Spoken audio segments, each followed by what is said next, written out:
we are running. People wake up in the morning and they start thinking about all their problems, and those problems are memories of certain people and objects and things at certain times and places. So the moment they start remembering their problems, they're thinking in the past. Well, every one of those problems has an emotion associated with it. So they start feeling unhappy, they start feeling discouraged, they start feeling victimized. Now their body's in the past. And if how you think and how you feel creates your state of being, that person's starting their day with their entire state of being in the past. So if they're living in the familiar past and they're in the known, they're going to create the predictable future. So they're going to run through a series of routine behaviors in their day, and they're going to want to know the feeling of every experience in their life. Well, if you can predict the feeling of every experience in your life, that's more of the known.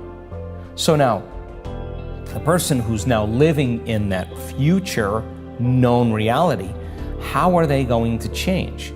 Well, the moment you make a decision and you come out of your resting state and you begin to say, I don't care what's going on in my life, environment. I don't care what people think, environment. I don't care how I feel, body. I don't care how long it takes, time. I'm going to do this. And the hair on the back of your neck stands up. That's a new electrochemical signal to the body. This is the body saying, he's serious this time. It's like jumping on a horse and wrapping your legs around and giving it a kick. The body's like, ooh, we're going to ride now. It's no longer, oh, geez, I think I'm going to change tomorrow. Right. This is a strong signal, and that becomes a long-term memory. That moment defines the person.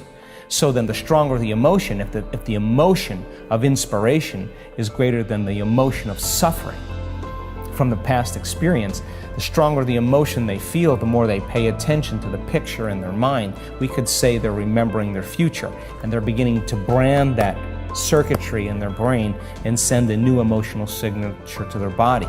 And in a sense, they're creating a coherent, clear intention with an elevated, coherent heart emotion, and now they're broadcasting a whole new signature, and that's dropping a big stone in a very placid lake, and here come the waves. That's moving right out into reality, and the person is beginning to change their energy, and nobody changes until they change their energy, and when they change their energy, they change their life. And what's the cool part? The cool part is you start seeing the breadcrumbs coming from the universe. You start saying, keep going. You're starting to see these synchronicities and these coincidences and these opportunities. And people say, I'm not doing anything. Well, of course you're not doing anything like in the same way you've done everything. You're changing your energy, and now it could be that simple. In the present moment, you start seeing feedback coming into your world. I think that's what people want. You could have a master's or a doctorate degree. You could have a high school education. You could be overweight. You could be underweight. You could be sick. You could be healthy. You could be young. You could be old. Any skin color. I've seen it on all different people, all different races, all different size, all different shapes, all different diets. Nobody is so special to be excluded from that phenomenon. You know, this kind of subconscious program of being a victim. You say, Brian, why are you so upset today? Well, I'm upset because of this person or this thing. What that really means is that some person or some condition in your environment is controlling the way you're feeling and the way you're thinking. Well, if something is outside of you is controlling the way you feel and the way you think, you're a victim to your environment. And so then there is this dramatic polarity that goes on. When things are going well, you're happy. When things aren't going well, you're sad. But when you learn how to self-regulate and create more coherence in your brain and heart, and that's what our message is, then you're no longer dependent on your outer world controlling your mood. In fact, you begin to realize how you think and feel begins to produce effects in your outer life. Now you start believing more you're the creator of your life and less of the victim of your life. Now that isn't something that you take one bite of and swallow and it's all over. It's a process of repatterning. It's a process of rewiring. It's a process of reconditioning. It's a process of self-reflection and awareness and changing those beliefs. And that's the work. And yet people are doing it. So when you begin to realize then, well, I can't respond to the same conditions in my life with the same emotions and the same thoughts, because if I believe that the way I feel and the way I think creates reality, if I'm reacting to the same thoughts and feelings equal to the conditions in my life in the same way, then I keep reaffirming the same life. So then a person has to retreat from their life, retreat from their environment, disconnect from their outer world, and begin to lay down patterns neurologically in their brain so that their brain is no longer a record of the past. They're priming their brain and beginning to lay down the circuitry for them to think in different ways, to begin to close their eyes and rehearse who they're going to be in that day. And the act of mental rehearsing begins to install the neurological hardware in their brain. So their brain looks like the experience is already happening or has already happened. Now the brain's no longer a record of the past. Now we're creating a map to the future. Now it's practicing gratitude before it happens. Well, now the emotion. Right. Now, so then the action of rehearsal and installing the neurological hardware, by firing and wiring the same circuitry, the hardware becomes a software program, which means you're going to start automatically acting like a different person. You're going to start automatically thinking in new ways. And then to trade guilt or anxiety or aggression or hatred or anger, to say those are emotions of the past, and as long as I live by these emotions, those emotions are influencing my thoughts. If emotions are a record of the past, then I'm thinking in the past, so my past is going to be my future. So if I want to be wealthy, I can't bring lack. If I want to be happy, I can't bring pain. Well, so then let's get beyond the emotion. So by trading those limited survival emotions and teaching people how to elevate their emotional state and really measure to tell them you're doing it or you're not doing it. When you teach your body emotionally what that future is going to feel like, and you say, I'm not going to get up until I feel this feeling and I'm locked into that feeling. Well, the side effect of that is, let's just say that you can contact the emotions of your future. And you teach your body what it feels like emotionally. The joy, the gratitude, the appreciation, the love for life, the joy for existence, the inspiration.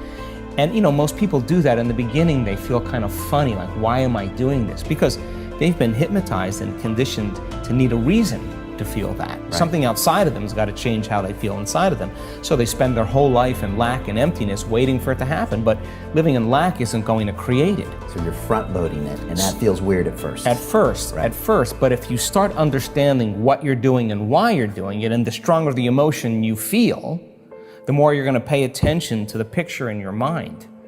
You begin to remember your future. You are branding that circuitry in your brain, and now you're emotionally conditioning your body into the future. Now, here's the side effect of that. If you can do that properly and become familiar with those states of mind and body, and you get up feeling like your future has already happened, I guarantee you're going to stop looking for it. I guarantee you're going to stop analyzing why it hasn't happened. You're going to feel like it has already happened. Now, the work is to be able to maintain that modified state of mind and body your entire day. You got to be able to sustain that state independent of your coworkers, independent of your boss, independent of your ex, independent of your finances, independent of the traffic. And if you're able to do that, you will begin to see the feedback in your life. In a sense, when energy makes it to the heart, it begins to broaden the field around the body. An energy that's literally measurable, a magnetic field. And that energy is a frequency. And that frequency can carry the thought of your health, of your wealth, of your freedom, of your new relationship, of your new job. The frequency or the emotion of suffering can't carry the thought of health. It can't carry the thought of your new future. So then when there's a vibrational match between the energy, because we're always emitting energy and information, when there's a vibrational match between your energy and some possibility that exists in the quantum field, something magical happens, because once energy makes it to your heart, you're creating from the field instead of from matter. Now this weird thing starts to happen and things start coming to you. Now you don't have to rush anywhere to get it. You're not creating a matter to matter from three-dimensional reality to three-dimensional reality. That takes time. You're creating from the field, and it's the field that creates matter. So all of a sudden you start seeing things coming to you. When you see that, and you start to see that they're coming in unusual ways that surprise you, you're going to begin to wake up to the fact that you're probably more the creator of your life and less of the victim of your life.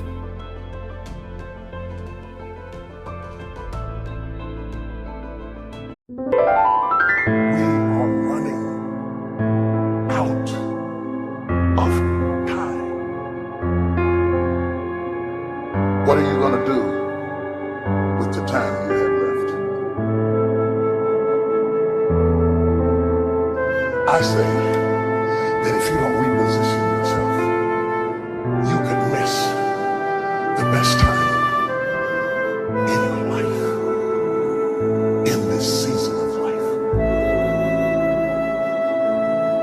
Because we have got to change the way we think.